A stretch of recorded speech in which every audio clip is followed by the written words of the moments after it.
Hi everyone, welcome back. In this lesson we're going to be covering information gathering. So information gathering is the first step of ethical hacking. Generally there are 5 steps and we're going to cover all 5 throughout this course.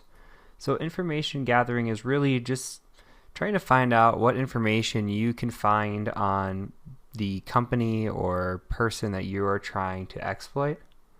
So some of the common tools we might use to do that in this course are going to be Google, Exploit Database or the Google Hacking Database, WHOIS, Netcraft, and the Harvester.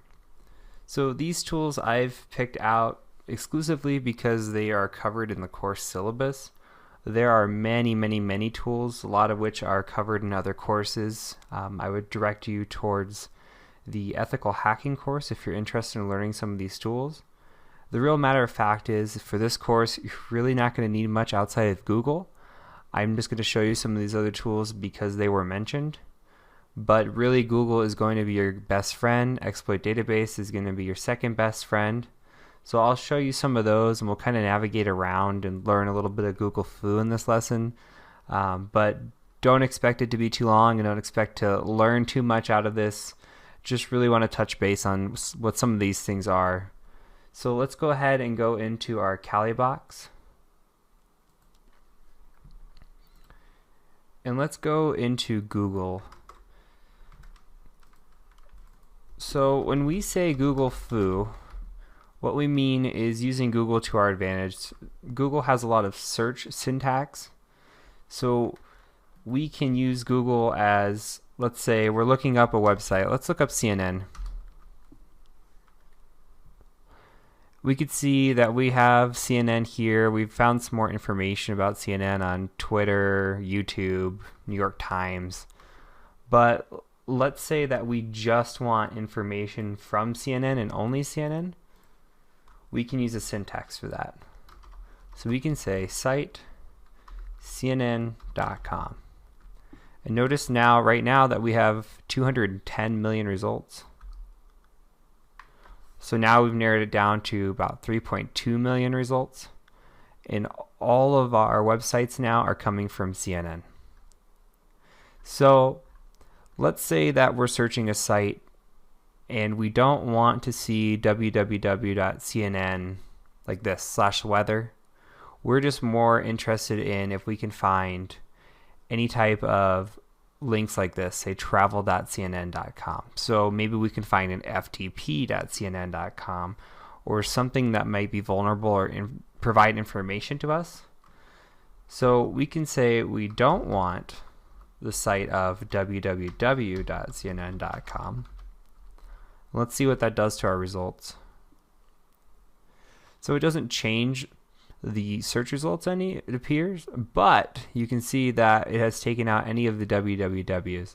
So there's been change here. I don't know why the results are showing the same, but so you can see now that there's a travel, a store, edition, arabic.cnn. So lots of information can be found here. We can continue on and we can say we want to look at a specific file type. So maybe we're looking for PDF files that CNN is hosting on some of their web pages. So now it's narrowed it down to about 544 results. It looks like CNN posted a budget of the United States government. Interesting. So a lot of different PDFs here that we could look through. So if we're trying to find information about somebody or about a website, this is exactly what we would need to do. We'd come in here and we just continue narrowing down our results until we find something of interest. Obviously, we're not likely going to find anything for CNN. This is just for example purposes. But this is a good example. So we can also go into our search settings and we can do advanced search here. And a lot of this you can fill out inside of advanced search as well. So these are things that you might want to look at. So you can look at specific sites or domains, searching with words, and Google will kind of help fill this out for you. You can see there's file types in here as well. So if you're unsure of the syntax, you're more than welcome to try Google's advanced search where it'll fill it out. You can also use Google to your advantage to Google search syntax and see if you can find anything in here. So here's a site showing some tricks. You have Google shows you how to refine web searches in here.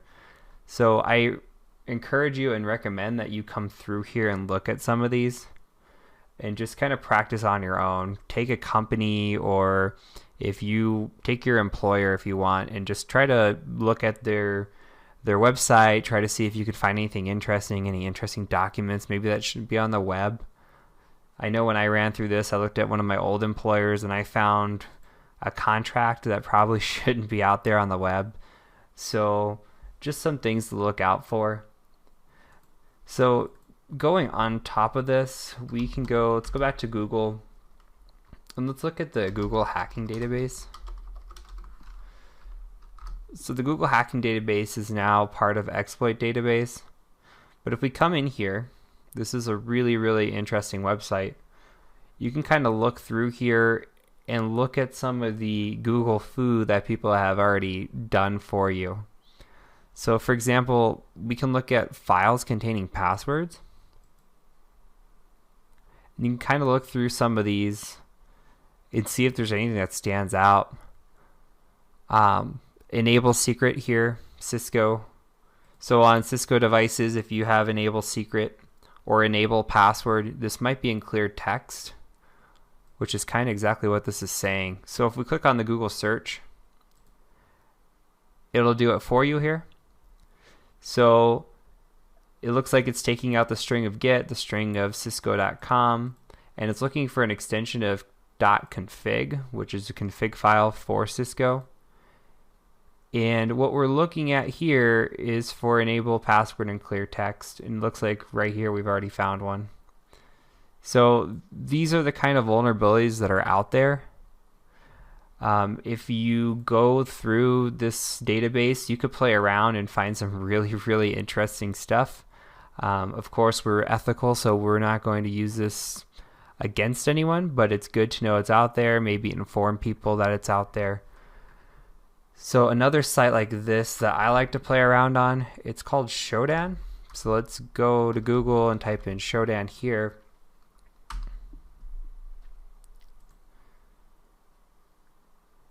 And I just like to click on Explore. You don't really have to have an account if you don't want to.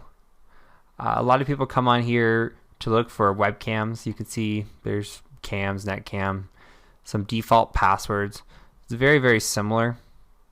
For example, we can click on webcams, and what a lot of these are webcams that have not been secured, I should say. So you can click on them, and a lot of times you're going to get right to the home page. A lot of times these passwords are going to be admin or whatever the default password is. Sometimes these splash screens don't even have anything. If you click on a few of them, you might be able to find one. There's another one that has a username and password, but the more you click through here, the more you'll find just cammed right in the open. You can see storefronts, sometimes people's houses. I mean, it's amazing what you can find. Some of these cameras you can move around. So these are the type of vulnerabilities that are out there, and businesses are just wide open. And that's what you're really going to find when you navigate through this course, is that while you are going to learn a lot about exploits and vulnerabilities and even how to patch them, that a lot of people don't take the same precautions. So really go through these hacking databases and just familiarize yourself with how insecure, unsecure the world really is, and the need for people like us. So going off of that, there's one more website I want to show you. And let's look at Netcraft. So this is a website recommended by Offensive Security. If you go on Netcraft here, you can look around. You can search. You could search different sites. So it's something else to play around with. You can try to look up CNN again. So if you put the star in before CNN, you're going to pull the wildcards. So kind of what we were looking for earlier in our Google search. We can see there's addition, money. Some of these we've already seen before. So travel, very, very similar. So you can kind of come through here and look at more information. I never use this throughout the course. It is there for you to use. I don't really prefer it because I think you can find a lot of everything on Google, especially if you look hard enough. So just another website to show you that it's out there. So the next thing we're going to cover now will be WHOIS. So if we go ahead and do an Alt Tab, at least for me, go ahead and open your terminal.